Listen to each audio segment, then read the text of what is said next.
Fala, meu povo da opinião esportiva, episódio 4 da nossa série Fórmula 1, a história. E chegamos na era de ouro da Fórmula 1 para muitos fãs. A melhor década, a primeira década com transmissão no Brasil. Então, muita gente que acompanha a Fórmula 1 hoje começou nessa década dos anos 80. Então, depois da vinheta, vamos falar dos anos 80 na Fórmula 1.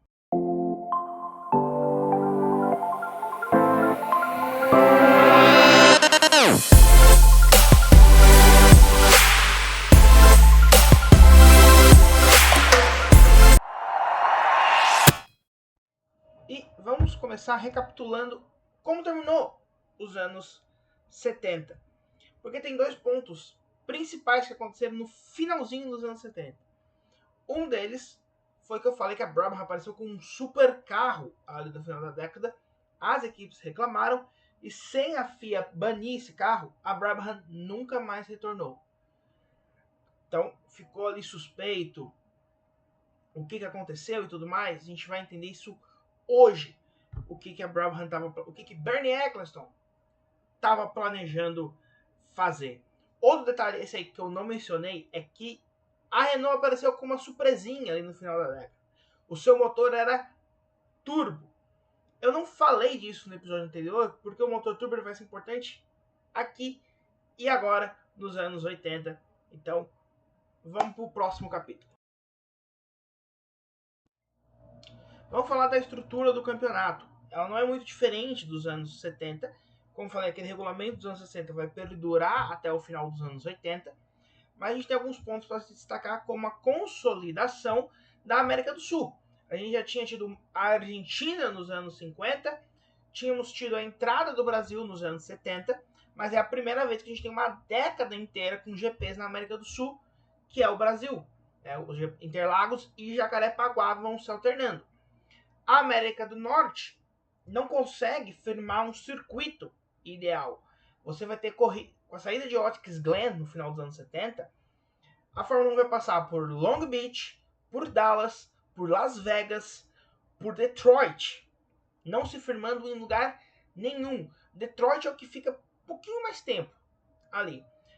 E essa dificuldade com a saída de Watkins Glen vai perdurar até os anos 2010 com a entrada de Austin, que é a segunda pista que mais sediou a Fórmula 1 consecutivamente. Em toda a história fica ali Watkins Glen, Indianápolis, que volta nos anos 2000, e o circuito de Austin. Então é Austin de 2012 até 2026, com exceção de um ano. Você vai ter Indianápolis nos anos 50 e anos 60, e o Watkins Glen, que perdurou por 18 temporadas consecutivas, é o recorde. Até hoje, né? Austin ainda não passou, mas você vai ver essa dificuldade. Você vai ter o circuito Gilles Villeneuve aparecendo mais, e você vai ter o México retornando aqui. Então a América do Norte também consolidada, mas essa já estava, nunca saiu, né? A América do Norte esteve presente na Fórmula 1 em quase todas as temporadas da história. Se eu não me engano, posso estar falando besteira, eu acho que 2009 é uma das poucas temporadas que não tem Estados Unidos, México e Canadá. Não tem nada ali em 2009. Mas certeza 2009 não tem, tá? Eu tô falando que eu posso falar besteira, porque eu não sei se tem outro ano. Com isso eu não peguei a fundo os anos que não tem GP do Canadá. Mas a Europa se consolidou ali e tudo mais. A França com bastante dificuldade. A gente acabou não falando da França nos episódios 2 e 3, mas ela vem com o Paul Ricard aqui nos anos 80, que é o seu circuito, né? Que teve acidentes bem graves, a gente vai falar isso mais pra frente. Então, a estrutura é basicamente essa. Agora, você tá vendo, eu vou tentar deixar aqui aparecendo o carro da Brabham de 79, o famoso carro, porque ele é importante para a estrutura do campeonato agora. O Bernie Ecclestone tinha planos maiores, ele tinha um plano de dominar a categoria. Ele entendia que a Fórmula 1 podia se tornar uma liga igual é as ligas esportivas americanas, ou as ligas de futebol europeias. Por exemplo, Premier League, La Liga, NBA, NFL, NHL, são ligas esportivas controladas pelas equipes que disputam esse campeonato e que respondem a uma federação apenas para ter um caráter oficial. Então, a NBA responde à FIBA, mais ou menos, os regulamentos são diferentes, mas tá lá. Tem as nuances suficientes para os atletas da NBA poderem disputar competições FIBA. A mesma coisa acontece na MLB, que tem uma ou outra nuance apenas para que os jogadores possam defender as suas seleções nos campeonatos mundiais de beisebol.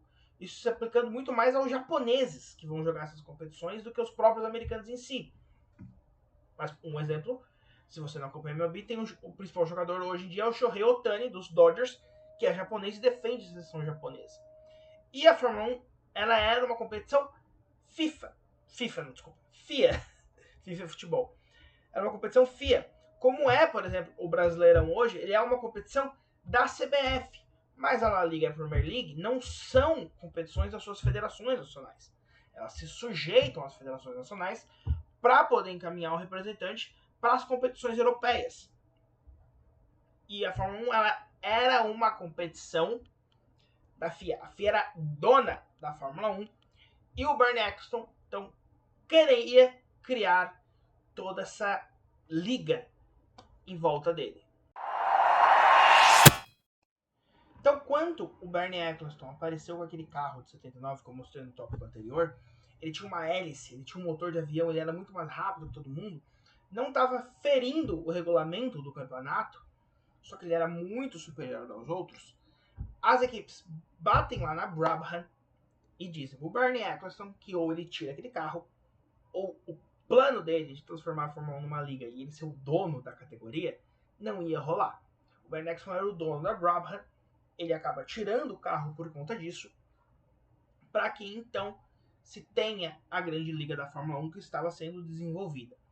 Isso vai chegando, essa briga de guerra entre as equipes inglesas, lideradas por Bernie Ecclestone, e o resto, principalmente a Ferrari italiana, começaram essa briga ao ponto de que em Imola, em 1982, as equipes britânicas não participam da corrida para forçar o regulamento, para forçar que a FIA liberasse a criação dessa liga. E o principal, que não fosse uma liga paralela. Porque, caso você não saiba, isso aconteceu na América, nos Estados Unidos da América, com a criação da Fórmula Indy, ainda tendo a Champ Car, que era o torneio antigo, e ficando esses dois torneios, demorando até vir a reunificação. E lá nos Estados Unidos sempre teve essas brigas de marcas, ao ponto que, se você for olhar a Fórmula Indy, ela existe desde 96, a categoria atual. Achei uma categoria antes, que era equivalente a essa. Tinha outros nos anos 50, anos 60. Não tem uma continuidade. E a Fórmula 1 queria, quer dizer, o Bernie Ecclestone e as equipes queriam que se mantesse as estatísticas desde 50. A marca Fórmula 1 era uma marca muito forte.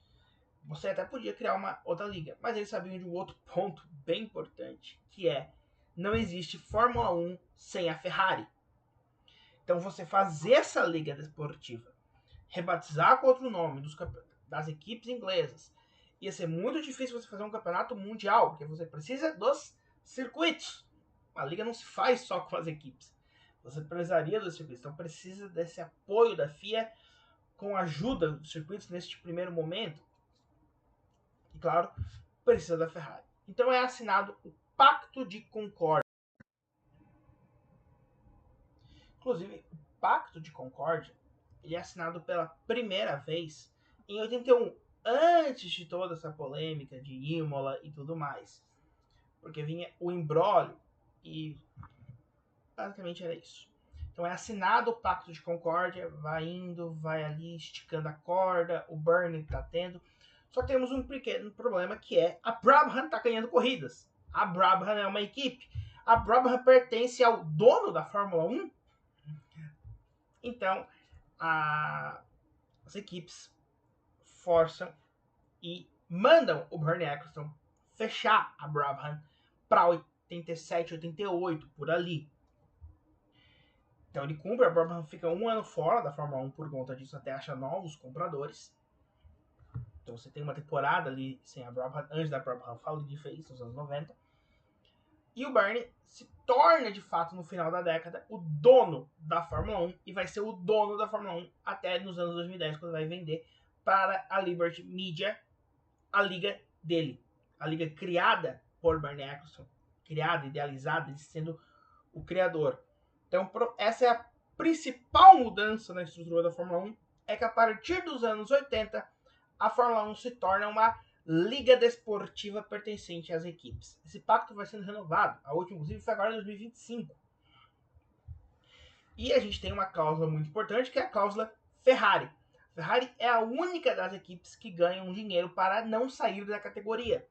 Porque até as suas próprias rivais entendem que não se faz Fórmula 1 sem a Ferrari. E a Ferrari vai sofrer um grande baque nessa década, a gente ainda vai ver nesse episódio. Vamos ao momento mais esperado, né? Os pilotos dos anos 80. A gente tem um retorno muito importante, que foi o Niki Lauda. O Niki Lauda ele se aposenta no meio de 79 e está fora da categoria. Ele se aposenta pela Brabham. Nos anos 80, a McLaren convence o Lauda a retornar. E o Lauda vai fazer história ao ser tricampeão mundial em 84, mas também por ter a menor diferença de pontos do campeão por vice até hoje. Ele ganha o campeonato do Alain Prost por apenas meio ponto. Você não viu errado, ele ganha por meio ponto de diferença. Isso porque em Mônaco estava uma chuva torrencial, estava perigoso, e a direção de prova, então, a pedido dos pilotos ali no rádio, que estavam reclamando, fazendo sinal e gesto, que estava muito perigoso guiar naquela situação, eles encerram a prova e é dado só metade dos pontos. E aí vai vir algum fã do Ayrton Senna dizer que roubaram para o Senna não ganhar em Mônaco, porque não queriam que o Senna ganhasse de um francês em Mônaco e tudo mais. Primeiro que não foi só o Prost que pediu para parar, foi uma da direção de prova. Segundo que, se o Senna passa o Prost, ele vence a corrida, o Prost faria 6 pontos. O Prost passou a fazer apenas 4,5 pontos por conta disso. Ele perde 1,5 ponto por conta disso. E por conta disso, ele perde o campeonato lá no final do ano, o que tem o torcedor brasileiro feliz da vida, porque detesta o Prost. E aqui eu posso estar arrumando dislikes, arrumando desinscrições no meu canal, mas como uma pessoa que gosta de Fórmula 1, que acompanha, que já vinha estudando para fazer conteúdo aqui, eu vou te dizer uma coisa: muitas das coisas que é falado sobre Prost versus Senna é puramente por ser brasileiro. Porque se a gente for olhar a Fórmula 1 a fundo, não faz sentido. E a gente vai chegar nisso daqui a pouco na polêmica de 89. Porque o grande rival porque o Prost é o grande nome da década. E não tem como você negar. O Prost ele ganha 3 títulos nos anos 80. O Senna vai ganhar 2 títulos lá nos anos 90. Então, o nome da década, que a gente vem nomeando aqui, cada década um nome, o nome dos anos 80 se chama Alain Prost. E não tem como você negar isso. Ele vai ganhar o título de 85, 86 e 89. Então vamos tirar o elefante da sala e vamos falar aqui do Ayrton Senna, que é talvez o segundo principal. Não, acho que o Piquet, eu colocaria o Nelson Piquet como o segundo principal nome da década, por também ter 3 títulos assim como o Prost. Mas o Prost chamava mais atenção, venceu umas corridas, foi vice-campeão mais vezes. O Piquet ganha 3 títulos, nenhum vice. O Prost é 3 títulos, acho que 2 vices, ele é vice em 83 pro Piquet. Porque o Prost ele tem 4 vice-campeonatos. Então eu tenho que calcular onde é que tá esses 4 campeonatos dele. Então é 3 vices, eu acho, né? Porque só 90 ele é vice. Então ele tem 4 vices aqui. Ele vai ser vice em 84, 88, 83. E eu não sei onde é que tá esse quarto vice dele. É 90, que é na outra década. Tá, então é 3 vices aqui dele nos anos 80. Então, 89. Porque a polêmica de 90 fica pro próximo vídeo. Mas a polêmica de 89 é: havia um regulamento, o Senna descumpriu esse regulamento, o regulamento foi cumprido. Porque eu já vi gente falando aqui, e eu vou entrar na de 90 aqui também, que se fosse uma perseguição, o Senna tirava o título dele porque ele não freou o carro. Ele teve uma conduta perigosa. Ameaçaram ele punir o campeonato de 91, mas não retiraram o título dele de 90 pelaquela conduta. Então é muito importante você citar isso, de que havia o regulamento, não poderia cortar a gincane, houve punições, o Senna não era perseguido pela Fórmula 1 como se pintou no Brasil. Eu entendo que para vender a Fórmula 1 era essa a ideia que eu queria passar. Eu acho que se eu, no lugar do Galvão, venderia também dessa forma. A gente está falando dos anos 80, a gente está falando que não tinha acesso à internet, não tinha acesso ao que era falado no exterior. O Senna era um piloto querido pela mídia brasileira, querido pela mídia japonesa, que foi onde aconteceu a corrida. Mas a gente não pode tirar o fato de que foi apenas cumprido o regulamento. Repito, eu posso estar ganhando dislike e desinscrições aqui por conta dessa minha fala. Mas é isso. Outros destaques da década vai para os campeões, né? Keke Rosberg ganhou o título. Um ano em que o Gilles Villeneuve tinha de novo o melhor carro, mas acabou falecendo. A gente vai falar disso no tópico das tragédias. Didier Pironi, que tinha grande chance de ganhar o campeonato, sofre um gravíssimo acidente em Hockenheim, quebra a perna, as duas pernas, e fica fora da temporada, o que dá ao Keke Rosberg a chance de ser campeão. Alan Jones conquistou o último título da Oceania até este momento. Estamos gravando esse vídeo em janeiro de 26. O Oscar Piastri não foi campeão mundial ainda na carreira. Então, se você está vendo esse vídeo em 27, 28, 29 e o Piastri tem título, até o momento da gravação, o Alan Jones foi o último piloto da Oceania a ser campeão mundial de Fórmula 1. Nigel Mansell não vai ganhar títulos aqui, mas foi um piloto também muito importante. Pelo que ele atuou nos anos 80, ele podia entrar num hall de Sean Moss da vida. Mas nos anos 90 ele vai ganhar o seu título mundial.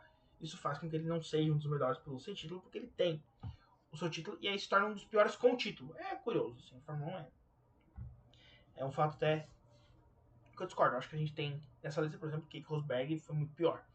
Então, Nelson Piquet vai ganhar um título sem um olho quase, praticamente, em 87. E é o primeiro campeão mundial no treino classificatório. Isso porque o Nigel Mansell destruiu o carro dele no treino de Suzuka, ficou lesionado, ficou impedido de correr as últimas etapas por lesão, e naquele momento é decretado que o Nelson Piquet é o campeão mundial de 87, porque com o Mansell lesionado até e fora da temporada, mas principalmente fora de Suzuka, daquela etapa, não tinha mais como ele fazer os pontos suficientes. O Piquet já era campeão mundial. O feito é esse que só o genro dele, o Max Verstappen, ia repetir ao ser campeão numa corrida sprint, sendo os dois até hoje campeões antes da prova acontecer de fato. Então é isso, esses foram os principais tópicos aqui pra gente levantar dos pilotos nos anos 80. Vamos falar das equipes da Fórmula 1. A Fórmula 1 é dominada por 3 equipes nos anos 80, basicamente, que são os campeões de construtores dessa década. Com 2 títulos, e a mais discreta delas, a Ferrari ganha o título de construtores de 82, ano em que não consegue ganhar o piloto por conta de acidentes, né? O falecimento do Villeneuve e a lesão nas pernas do Didier Pironi fazem com que o campeão seja o Rosberg, não os pilotos da Ferrari, que é a campeã de construtores. Em 83, nenhum dos dois pilotos da Ferrari consegue disputar o campeonato, que fica entre o Nelson Piquet da Brabham e o Alain Prost da Renault. Os anos 80 também tem um baque gigante, além de ser a única década. Única não, desculpa. Uma das únicas décadas em que a Ferrari não venceu um campeonato de pilotos. Isso acontece 3 vezes, anos 80, anos 90 e anos 2010. Os anos 2020 se encaminham para ser a 4ª década na história. Mas essa foi a primeira vez que a Ferrari não venceu nenhum campeonato. Ela tem a perda do seu fundador. O Enzo Ferrari morre em 1988. Na corrida seguinte, é a única vitória da Ferrari na temporada. E a única vitória de uma equipe não chamada McLaren em 88, em que Prost e Senna dividiram as vitórias. O Senna foi o campeão. E o Grande Prêmio da Itália foi vencido pelo Gerhard Berger de Ferrari. Então, sendo a única vitória, ainda uma dobradinha, né, da Ferrari primeiro, P1 e P2 em Monza. A outra equipe campeã da década, a Williams, ganha em 1980, 81, 86 e 87, ou seja, 4 campeonatos na década de 80, se igualando a McLaren. Né? Se você é bom de matemática, 10 anos, 4 da McLaren, 4 da Williams, 2 da Ferrari, ficou assim a década. Em 80, domina a Fórmula 1. Em 81, tem uma boa dupla de pilotos, mas que é derrotada pelo Nelson Piquet no final do ano em Las Vegas. E em 82, o Keiko Rosberg é campeão de pilotos. Então acaba sendo 3 anos com a Williams faturando um título. Ganha pilotos e construtores em 80, ganha construtores em 81, ganha pilotos em 82. E é um começo de ano, um começo de década fenomenal.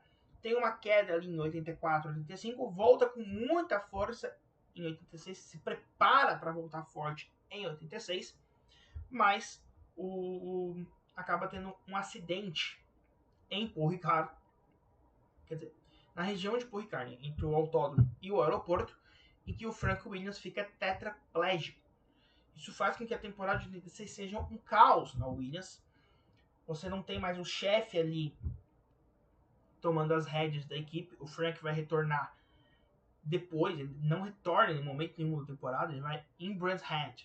Vai ser a sua primeira aparição pública, mas voltar aos boxes vai demorar um pouco pro Frank voltar ali e ser o principal, o chefe de equipe, por assim. Ele volta, né? Eu lembro muito bem, quando eu era pequeno, era a Williams BMW, a gente via ele com rádio dando ordens, mesmo numa cadeira de rodas, mesmo sem conseguir mexer nada. Ele ainda era o chefe da equipe, os pilotos respeitavam muito a opinião do Frank Williams. Mas em 86 ele não estava lá, ele estava se recuperando do acidente. Então o Piquet e o Mansell se brigam ali, eles ganham construtores, mas perdem por erros de estratégia, por erros de ter uma liderança, eles perdem o título. E em 87 o carro era tão absurdo que mesmo com tudo isso eles conseguiram ganhar, ser campeão e vice, né? Piquet campeão e Mansell vice. Em 86, para ter uma noção, o Piquet ele é terceiro colocado no campeonato de construtores, mas ele ganha uma posição a mais na última etapa, ele é o campeão. Que ficou muito próximo ali os três, né? O Prost, o Mansell e o Piquet. Então o Williams tem um começo muito bom, tem um acidente ali, vira um caos, e esse caos faz com que em 88 eles perdem os motores da Honda, que era o motor deles que fazia, eles estavam fazendo eles campeões mundiais. Eles entram numa derrocada e viram um carro de mediano para baixo, mas consegue ter essa virada nos anos 90, e a gente vai ver isso no próximo episódio. Mas nos anos 80 termina a Williams muito mal. McLaren termina em alta, a Ferrari consegue ficar ali em alta porque a gente vai falar das inovações, eles vão vir com algo genial ali que vai mudar, podia mudar o jogo para a Ferrari se não fosse a Ferrari, mas são essas três equipes. E a Brabham, que a gente já citou aqui, ganhou os títulos de pilotos com o Piquet em 81 e 83, não consegue ganhar o campeonato de construtores por não ter um segundo piloto muito forte, tem um piloto pagante em uma temporada e um Ricardo Patrese que não conseguiu corresponder na outra. O Piquet eles tinham o mesmo mal do Verstappen, né? O carro era feito para ele e os companheiros de equipe não conseguiam acompanhar, ou por ser muito fracos, ou por o carro ser muito difícil de dirigir. Curiosamente, hoje eles são da mesma família, né? A filha do. Pra quem não sabe, a filha do Verstappen é neta do Nelson Piquet, porque a esposa do Verstappen é filha do Nelson Piquet. Então, essas são as principais equipes. Você vai ter o surgimento de uma Benetton, que vence algumas provas aqui, mas o forte vai ser lá nos anos 90. A gente pode citar uma derrocada da Lotus, por assim dizer, que ainda ganha provas com o Nigel Mansell, com o Ayrton Senna, mas começa a ver o seu fim aqui depois da morte do Colin Chapman. Então é uma década de muitas mudanças, porque você tem a morte do Chapman, a morte do Ferrari, o acidente do Frank Williams, e a McLaren no meio desse turbilhão toda entra com um dono novo. O Ron Dennis compra a equipe em 1980 com a fusão da Project Ford com o apoio da Marlboro e vira a grande potência que acaba ganhando os mesmos títulos da Williams, né? 4-4. Vamos falar das inovações na Fórmula 1. como a gente falou, a Fórmula 1 tinha os motores turbo nos anos 80, mas apesar de ser algo muito significante, ele é criado nos anos 70 e não é usado mais. Ele fica aqui. A gente está falando, todos os vídeos a gente traz uma mudança drástica que mudou a Fórmula 1 para sempre, nunca mais foi a mesma e que é usada até hoje. Então vamos só relembrar aqui. Nos anos 50 a gente tem um motor traseiro, que é usado até hoje. Nos anos 60 a gente tem as asas e o marketing desportivo. Nos anos 70 a gente tem o efeito solo e a evolução de tudo que já estava sendo criada. Mas nos anos 80 a gente tem dois feitos novos muito importantes. Um em 81, o outro lá em 89. Em 1981 é feito o primeiro carro em fibra de carbono, feito pela McLaren, porque os carros eram feitos de alumínio. E de novo, adivinha quem foi contra isso? A Ferrari. Como sempre, a Ferrari foi contra os motores traseiros. Demorou para fazer um marketing esportivo.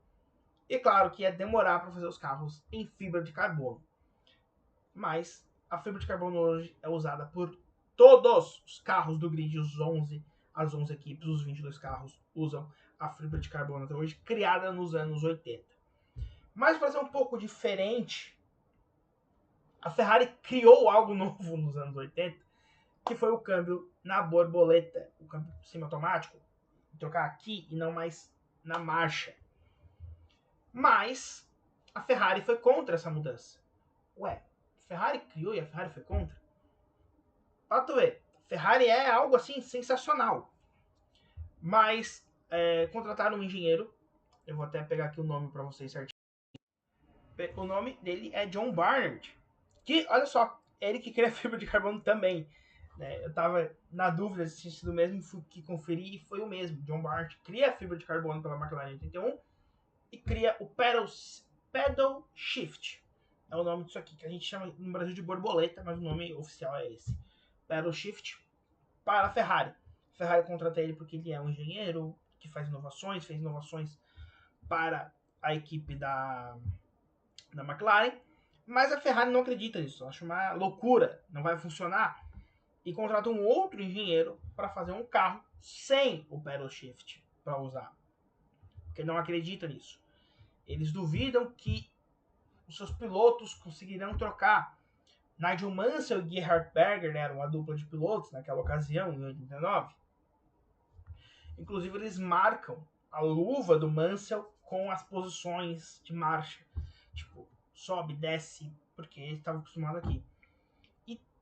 Mas bate o pé o Barnett e eles levam esse carro para Jacarepaguá e a Ferrari vence a corrida. Mas claro, é a Ferrari, a própria equipe não duvidava disso. Já tem entrevistas do Martin falando que ele se sentia meio boicotado pela Ferrari, porque a Ferrari duvidava dele. É a Ferrari sendo a Ferrari. Eles contratam um cara para fazer inovações, o cara faz inovações, eles duvidam. E hoje, todas as equipes, desde 1998, isso é 89, desde 98 todas as equipes usam o pedal shift.